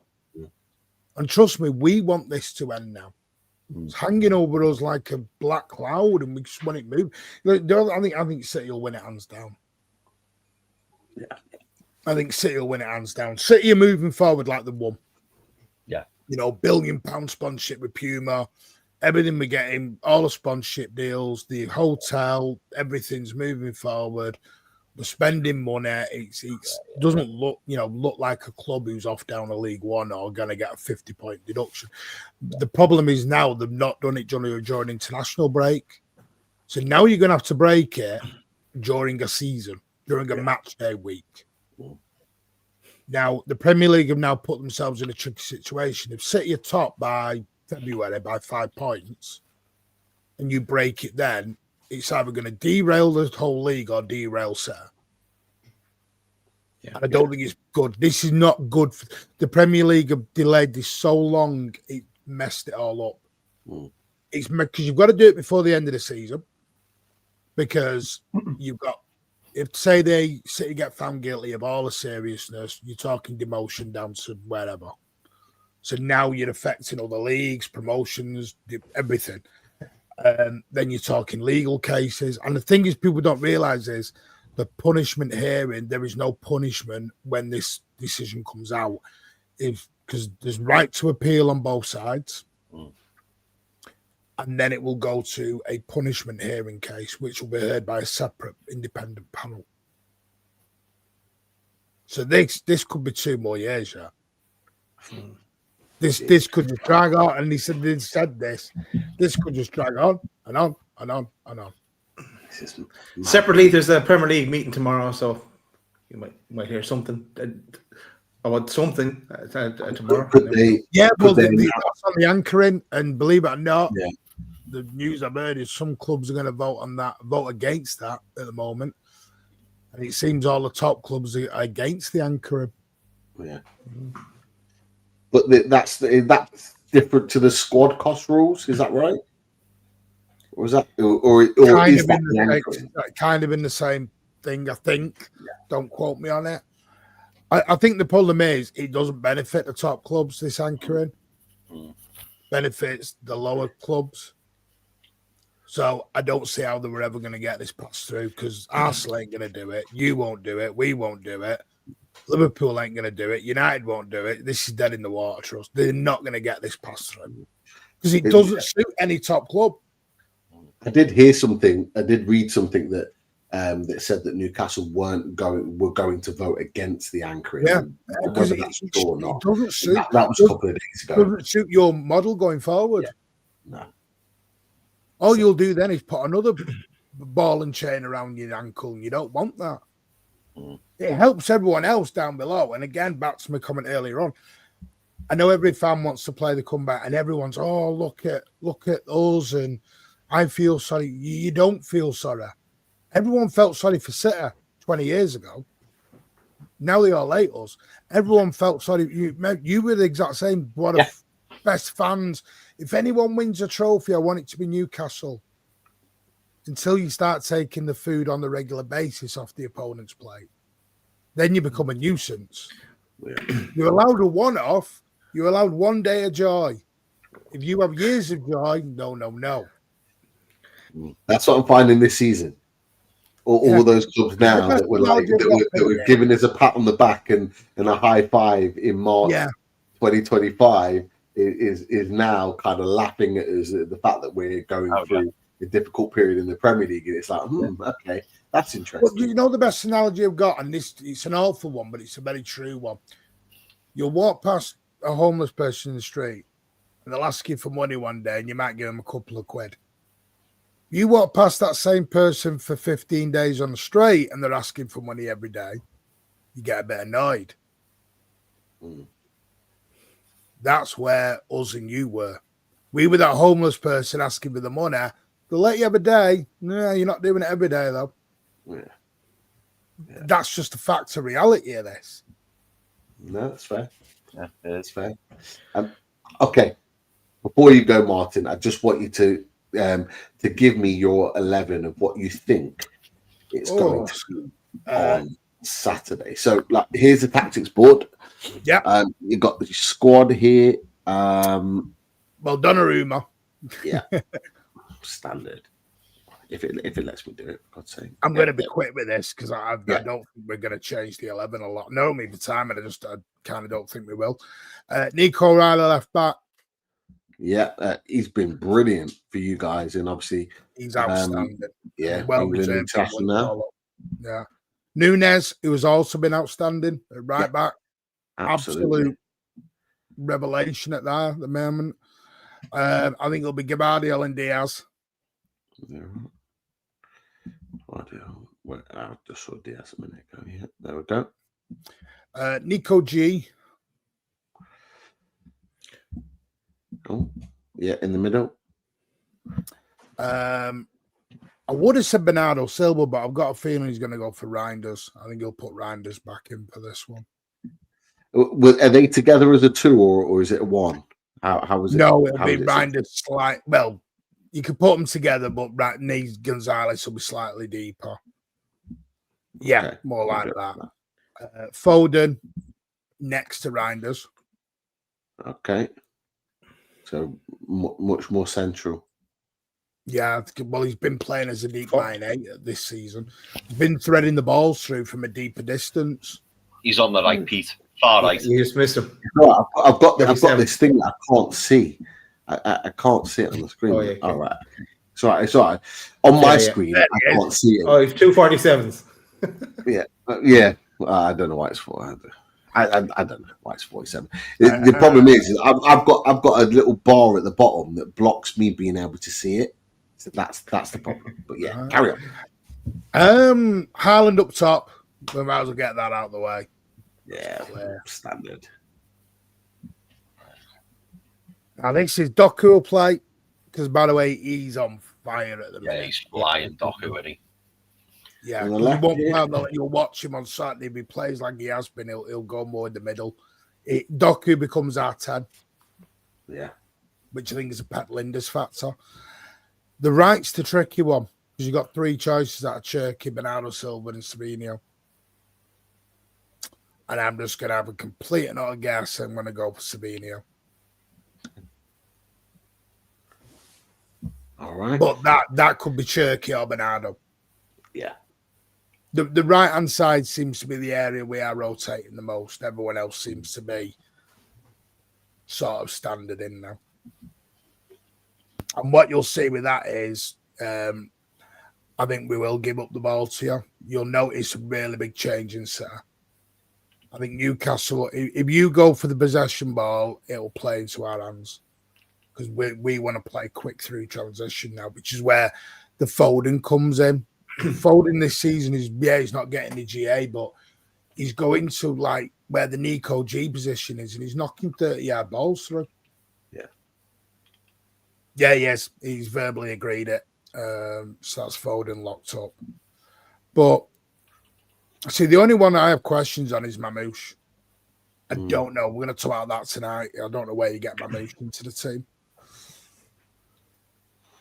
He's almost kind of like a Haaland backup. But I know he can play a few other positions, but he is almost kind of like there if something happens with Haaland, but he ain't moving Haaland regardless. That's the problem. Yeah. But yeah. Martin, look, I'm going to let you go because I know you got your show to sort out. But massive thanks for you coming and joining us. No, anytime. Thank you. No problem at all. Look, best of luck for the rest of the season. Just do us one favor. Just make sure that Liverpool don't win anything this season. If we can't do it, we need you to do it to help us out. Like as our royal brothers, we'll try. We'll try. Nice one. Cheers, lads. Take care, mate.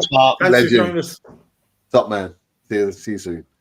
Great to have Martin on, as always, on the channel. Make sure Mancunian Way, go and check them out. Martin will be on later on tonight, so you can check out from his Man City perspective with regards to all things Man City in the game. Big game on Saturday. But, of course, we now need to switch to Newcastle. Here we go. So, boys, what are we thinking then for Saturday? Lots of questions to be answered. One that's already answered, obviously, Dan Burn suspended. Johan Wieser looking like he's not going to be available for the game. A few question marks on a few other players, like Hall, Tino, Gordon. What are we thinking? This is easy for me. This is easy, Chris. I don't know why you're worried about this one. I didn't know. Do you know what? I just don't know because I Genie Astor's hit with a good one. Pope of Ramsdale. I mean, and the reason I say this is, as you know, Daz and Pete, you know, I pride myself on trying to get the lineup spot on, and I genuinely I've got a team in my head that I would pick.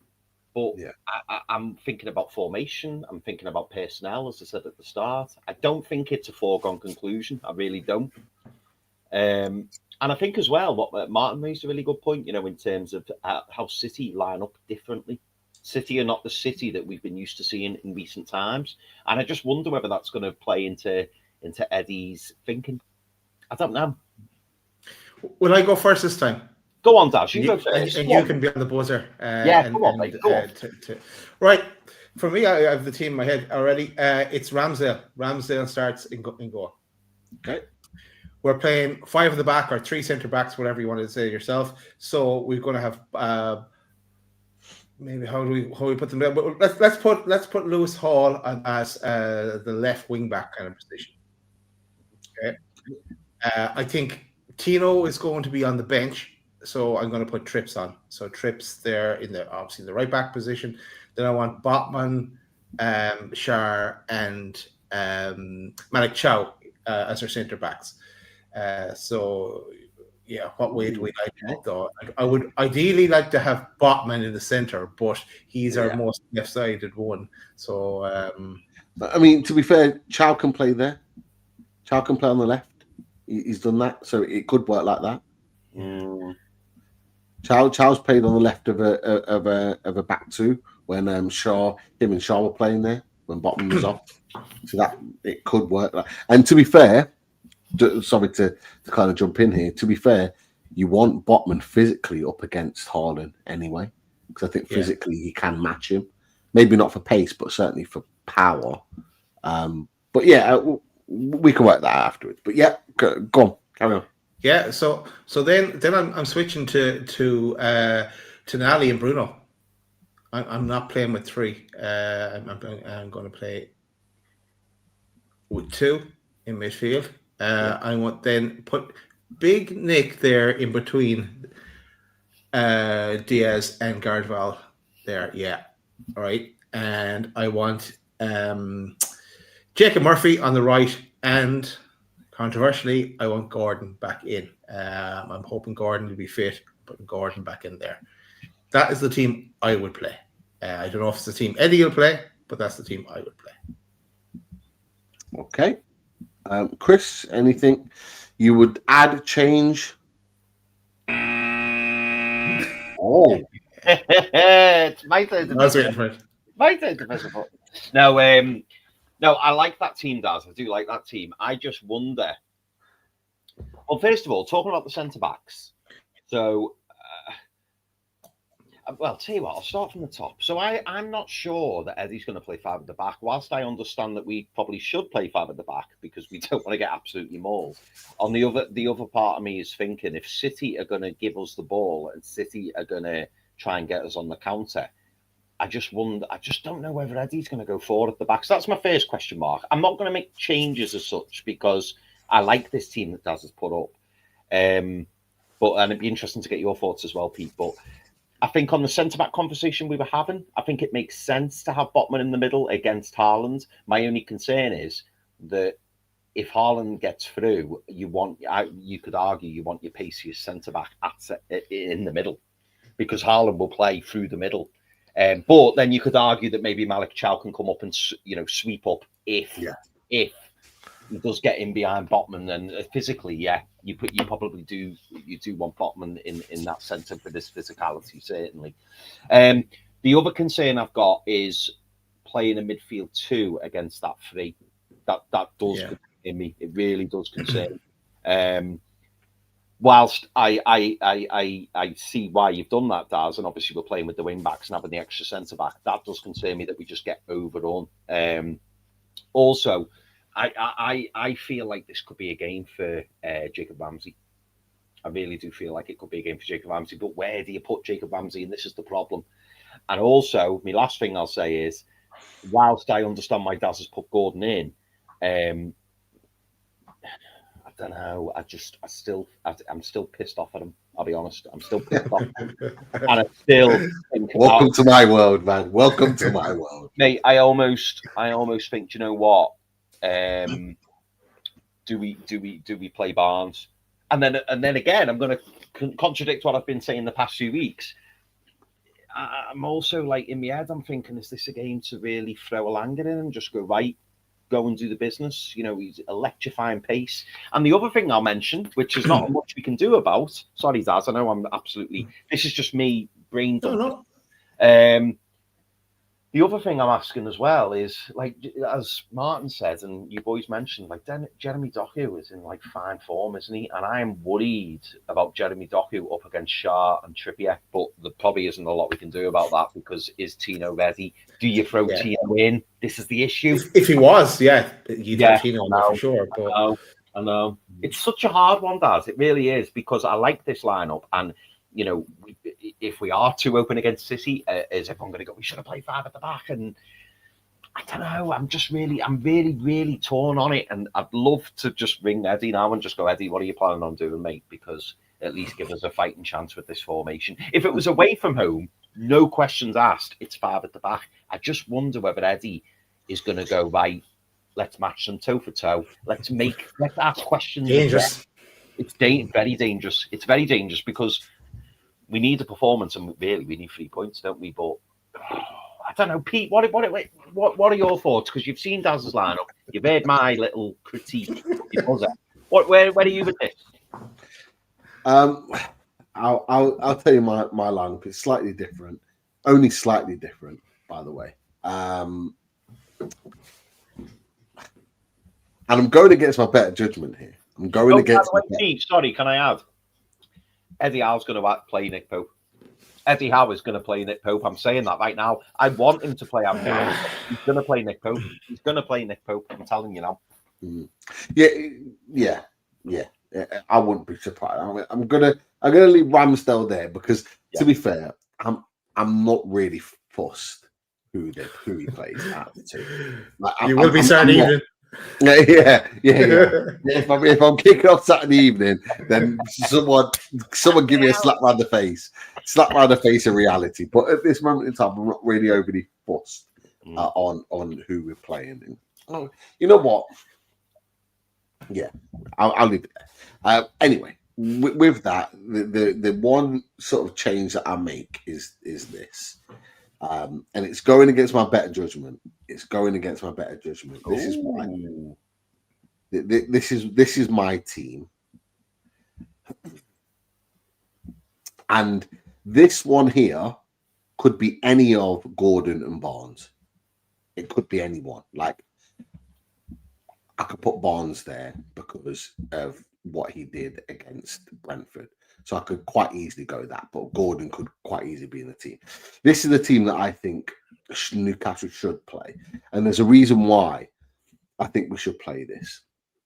Is that for the reasons you've mentioned, Chris, with regards to the midfield, I think we need to be competitive in there. We need to match them up. If they're going to play three, we need to play three. And I would back our three on their day to go toe-to-toe, head-to-head with that midfield three of Man City's all day.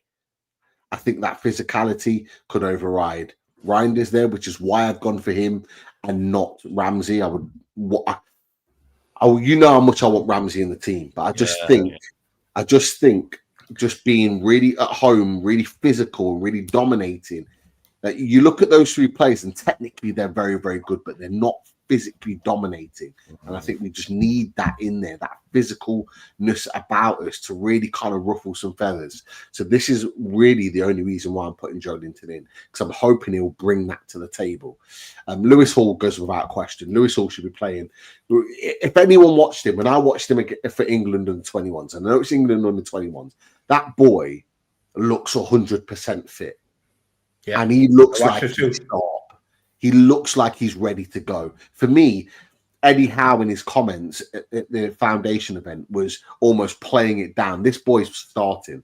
There is no doubt in my mind. And if he's not starting, there's something seriously wrong here. Like, he has to play it. Can I interject there? And the reason I want to interject is because you boys may have a bit more insight into this. But Genie Esther put a comment in earlier, and he said Howe's comments on Lewis Hall were baffling. And somebody else was right in saying, he looked fine for the under-21s. What comments is Genie Esther referring to?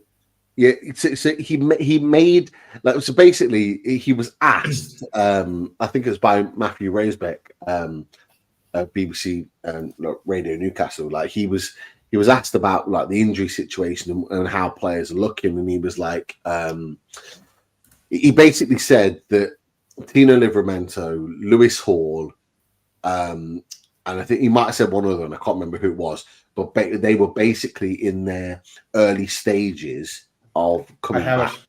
Yeah. So and go on. When I read it out, it says we still got a few we're nursing back. Tino Livramento, Lewis Hall still in the early stages. Although Lewis Hall's made a couple of really good appearances. Wisa is still out, but starting to up his work now. So we are looking at in a healthier place. Yeah. So and that's what people are kind of like baffled about. And to be fair, I was baffled by it too. I almost feel like he was playing it down. He was playing it down because I think like I think he was just being classic Eddie Howe in trying not to give too much away. Lewis Hall has played for Newcastle United off the bench a couple of times. He's played for England, started for them, and played very, very well. Lewis Hall is ready to go. Like, there's no doubt about it. The boy looks sharp. He has to start. I get what you're saying, Chris, with regards to the forward line. I would want him to be ultra physical here and then him to sweep. Yeah. That's how I would want it to be. Yeah. ultimately I'd want him to be the one to sweep. I wouldn't want him to be the one physical, because if he gets physically dominated and gets in and behind Chow, I'm not convinced that Botman or Shaw are getting back. Yeah, it's true. And so I would much rather him be the free man. Chow, I mean, by that, and Shaw, is if we're sitting in, to be the free man to kind of make the runs in and behind the sweep up. And it almost feeds into why maybe Ramsdale is better, because Ramsdale's quicker off his line. So if they're putting balls, if they're pumping balls over the top, I would run. And we've already seen from Ramsdale how quick he can be off his line. I think he got rid of one with his chest, one with his head. You know, he can come out and sweep really. He's quick off his line. And that's what you want. If they're going to pump balls over the top, you want Ramsdale's starting position almost kind of on the edge of your 18-yard box to be able to come in and meet it at that point, because he is quick off his line. He's good at sweeping, better than Pope. So I understand the thought process about starting Ramsdale for that. But this is how I would start the lineup here. I think that's a good back three. Tonali, I've talked about with Jolinton and Bruno. Trippier's maybe the question mark in this, because of can he deal with the trickery of Doku? He's got the experience to, but has he got the pace and the defensive now to be able to deal with that? That's a big question mark. With these two here, I just need them. I need them to be a partnership. Barnes can do a lot of work on the left, but as we've seen recently, he can make those runs in here. Those diagonal runs into spaces in and behind Diaz and Gavardo. And that's what they don't want. They're not good at dealing with that. And I think Barnes could cause some problems. So if you've got Voltemeda coming in here, picking up balls in this area, and then you've got Barnes making those runs in and behind, or Gordon, by the way, or Elanga, by the way, any one of them could do this role. Elanga could do it from here. Barnes and Gordon could do it from here. You've got someone making those runs in and behind, you're potentially onto a winner.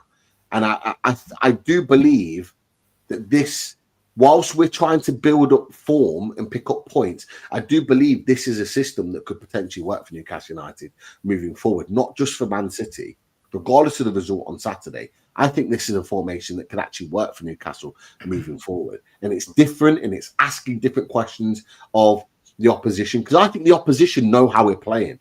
I think we're a little bit stale at the moment. I think Newcastle United have been worked out to a point of view. I think Eddie Howe's 4-3-3 has been worked out. And I think we need to come with something different. This is why I'm offering kind of like this. And it's only a slight alternative on what Daz has said. But I do think having two just allows Voltemeda someone to play off, someone to dovetail with, movements in and around the pitch that's asking something slightly different. And I'll go with Barnes, because Barnes, I think, can play this role better, purely and simply because he's a better finisher than Anthony Gordon. So that's what I'm going with, lads. But feel free to critique me, say something different. Go for it. I am just going to interject, because you won't see this because I know you've got the tactics boards up. But Yeah. we have our prize winner in the chat, Johnny Greenwoods. Johnny, hope you're well, mate. He says, "Evening, lads. That's Johnny. Thanks again for last night. Really enjoyed it. Nice Joe Linton pick as well. Not swapping it for the Mickey Mouse trophy you stole." Johnny. Let it go, Johnny. Let it go. And Johnny says Murphy starts against City, by the way. So Johnny is convinced that Eddie Howe will pick Jacob Murphy in this game. And I suppose, Pete, if we're talking, and do you know what? It's a great point Johnny makes, because if we're talking about, you know, our concerns with Jeremy Doku up against Fabian Schär and Kieran Trippier, is there a possibility, Pete, that we see Jacob Murphy start at right wing back? Is that a possibility? We know he's played there before. Played there. Absolutely. I mean, defensively, I'd be concerned because it puts a lot of pressure on Fabian Schär, because defensively, he's just not very good. Like, being as nice as I possibly can, love Jacob Murphy, love what he's done for the club, etc., all that rubbish. But ultimately, he's not a great defender, and that's the bit that I worry about, because what you're going to find is that there'll be times in the game Nico Riley likes to make this run in here, or if Doku's here, Nico Riley makes that run in there. So what you're doing is asking whoever it is, Trippier or Murphy, to be either tracking that runner or facing up here. And I'll be honest, if you're going to ask me who I'm going to prefer to be that person, it's going to be this man, because he knows how to defend. So it might be this game better suits a Kieran Trippier playing. But yeah, it's not out of the realms of possibility at all that Murphy plays there, because he has done that role before and he has played in that position. But I just think, you know, if we're going for it, say second half, and we're going down the hill and heading towards the Gallagher, and you want to go for the game, then why not throw him on and go right, go attack for us, be almost, you know, if you're Murphy, be almost this guy where you're kind of cheating a little bit in games, and you're pushing up here, you're pushing Nico Riley back to say, okay, if you want to go forward, that's fine, but I'm going to cheat, and if we win, we're going to hit you on the counter, and I'm going to be the third man in this attack. That way, in the second half of game, I'm quite happy to see that if we're chasing something and we're pushing for something. But initially, I'd be wanting to go for Trippier personally. I mean, but as you said, Chris, initially, ideally, this man's a dream. Oh yeah, that'd be a dream. If he can give us 60 minutes, then I am very happy with this potential lineup to go in there. But yeah. Ultimately, if it's the 5-2-3 that I picked, or the 5-3-2 that you picked, or as Chris alluded to, maybe Eddie just goes gung ho 4-3-3. Yeah. If we get a victory over City, this is for Johnny's purposes, it'll taste all sweeter, Johnny. All the sweeter. Oh, lads, that Chinese, what a place, man. Yeah, oh, that's it. I miss it. Yeah. I miss those prawn crackers. For people in the chat, I'd never had prawn crackers until that evening. Oh, mate. And you've had them every evening since, I believe, Pete. No. I have not. I'm not. In fact, I've had prawn crackers, I think, once since that evening. But yeah, so what I had them. It's weird. Never had prawn crackers until then, and then I was just like that. Yeah, what a night! That was a great restaurant. That was a great restaurant. Great chat. Great evening. Yeah. Ready to do it all again next year, lads. Yes. Yes. But anything to add on the tactics ball before we take it off? I'm just concerned. I'm not going to lie. And weirdly, I don't know why, boys, and Martin said it just as he left. Ironically, I'm more concerned over Doku than I am over Haaland.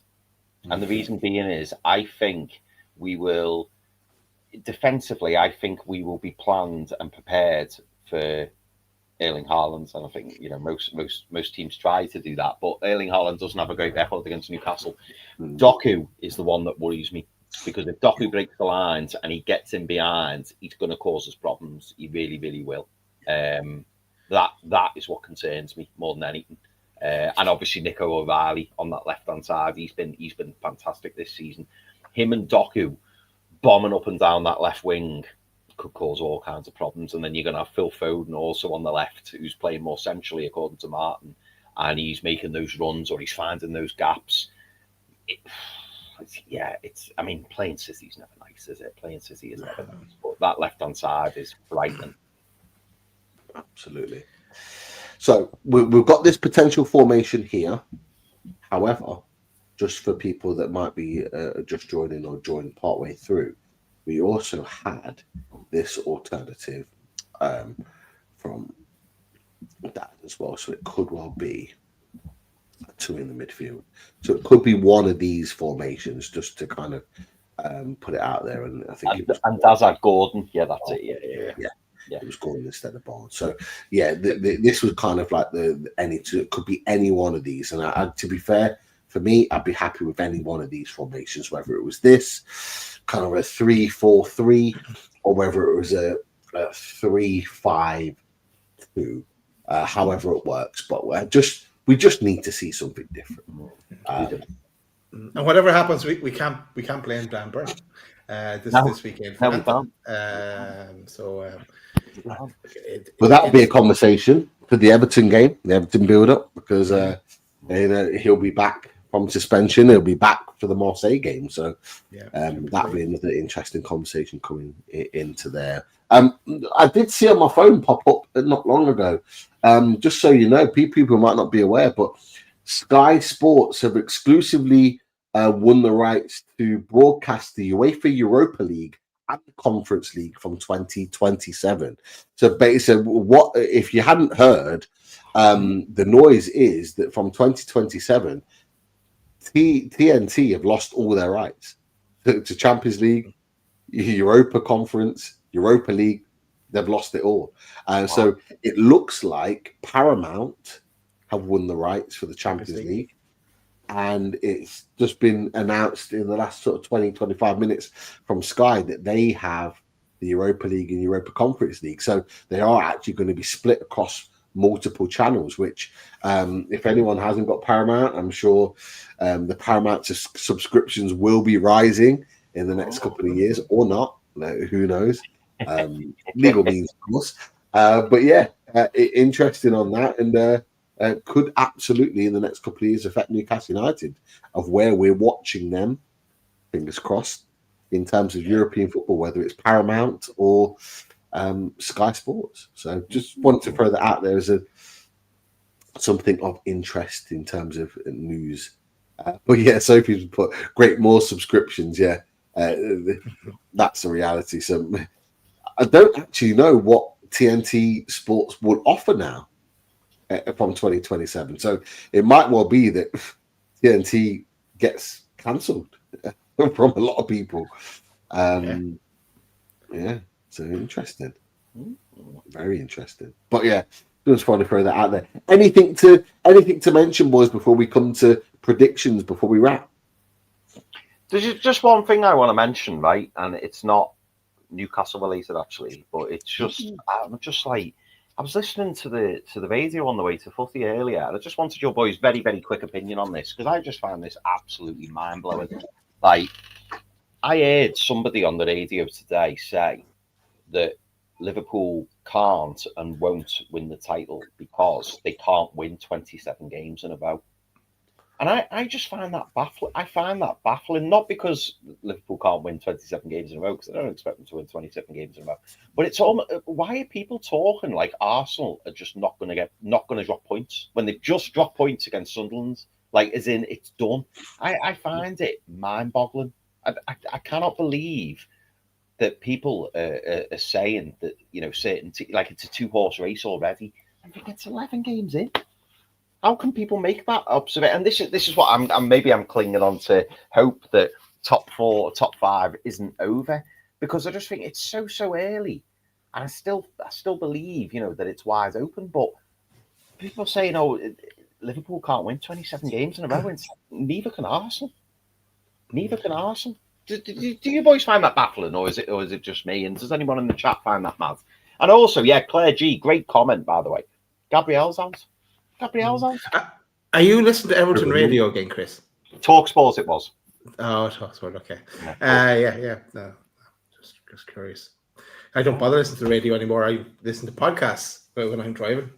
It's loaded on Spotify, of course. Me too. As everyone is. Me too. I only listen to podcasts when I'm driving. Podcasts and the occasional bit of music, but yeah. Very much so. I just wanted to steal the chat for a second. Everyone get to Sky in a couple of years' time. If it's free there, everyone get to Sky. For now it is. And for now it is, yeah. Oh my God, yeah. You wait, they start bumping up those prices. Everyone gets back. But for maybe get to Sky 6 months earlier, so you still get it free for a period of time. Be smart with it, people, because these subscriptions and digital channels and all the rest of it take the absolute mick. They really do. But you know what's very good value, Pete, is a loaded membership. And Segway. How do you pronounce that name? But welcome, because he's gifted a loaded membership. Thanks very, very much. Wahawaxa. Yes. Now, Wahawaxa has just started to come into the channel quite a bit recently. I think he might be from Dan United's channel. Could be wrong. But yeah, it's great to have him with all of his points and perspectives, and very recently been a huge supporter of the channel. So great to have him in. And yeah, thank you for that. Loading back membership, yeah, absolutely. Spot on. And they're still available, by the way, and we've got some prize draws no doubt coming up. I imagine we'll throw one in if we get a win or two in the next few weeks. We'll just throw one in, get them in, get them. So be a member before that, because if we hit that win and we get those 3 points in the bag, who knows what's going to happen for you members? Who knows? I have to, on that note. Let me just get it because I want to get his name right. Decker 1963. I've been speaking to Decker 1963, and he told me that he recently signed up to become a Loaded Ultra. I was speaking to him on X. So big shout out to Decker 1963, and thank you very much for becoming a member, mate. Great to have you on board. Nice one. Great stuff. Boys, should we get to predictions for the game? Why have we got to quiet when it's come to predictions? I'll go first. Go on. I think that it's going to be 1-0 right up and towards the end. I'm not saying for who, right up until the end, until someone snatches an equaliser. 1-1 draw for me. Okay. Go on, Chris. What are you thinking? You've stole the words out my mouth, Dad. I think 1-1. I agree. I think it'll be 1-1. Not necessarily like that, but I do believe it will finish 1-1. Yeah. Yeah. I think we're gonna see a spirited performance from Newcastle United. I don't think it'll be enough to win the game. I actually think we might well lose the game. I think it's going to be 2-1 to Man City. And I don't normally bet against Newcastle United, but I just don't think we're going to have enough to see this game through. But I think it's going to be a spirited performance that will help kick us on in the games to come. And I think we'll start picking up some points after that. So although it might not be a positive result, from my perspective, by the way, on Saturday evening, I think we'll see some positive results to come forward. So that's kind of where I'm at with it. So 2-1 for me, 1-1 for Daz, and same for you, Chris, 1-1?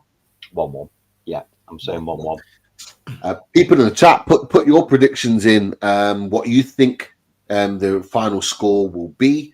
And look, we will be here to react to it Saturday evening after the game, to let you know everything, what's happening with the game, our opinions, our thoughts, emotions, feelings, and look ahead to what is going to be a huge, big amount of fixtures coming up that will ultimately determine Newcastle United's season. So make sure you stick with Loaded Mag NUFC. Make sure you click the like on the way out. Make sure you click that like, and as well as that, hype. Hang on, Pete. I'll take that hint and run with that. Where is it now? Hyper. Love it. Get that hype in. Once the show finishes, the hype becomes active. Make sure you click the hype. Make sure you click the like. Make sure you subscribe if you're new to the channel. And of course, we'll be back with lots more Loaded Mag NUFC content over the next few days. So keep the notification bells on, because we're going to be running shows out of our ears. And someone put the question in. I saw it. I have it here. Someone put the question in. It's coming. Oh, they are coming. We're working behind the scenes. We have got shows ready to go. So do not worry about that. We are getting to work from it. Not still have the scars from the last window. Yeah. Not chatting with the boys as yet, but December we will be going. Fully Loaded transfer shows will be back in December. So you want to Christmas Day. Yeah, here we go. Christmas Day signings, Christmas Day confirmation signings for January the 1st. We will be there. Look, we'll be getting ready for the transfer window. The transfer noise is already kicking off right now. We will be right above it. And as well as that, we're going to get the guests on that matter. So we're working on it right now. We will have those guests. And as I say, keep that notification bell on because you never know when a show will pop up. There's already plans in the work to keep you abreast of all things Newcastle United. So, on that note, people, that's it. I was just going to say, make sure you check out the Newcastle channel as well, because there's a video I think dropping about this man later on. So we'll play out with the Bruno tune. So there's a little video going about Newcastle and about Bruno and his life behind the scenes. So that looks kind of interesting. So I've watched half of it. Have you? I've watched half of it. Very good so far. Right. See you in the next one for the reaction. Good luck. Sooner or later in life, the things you love you lose. But you've got the love I need to see me through. You got the love, you got the love.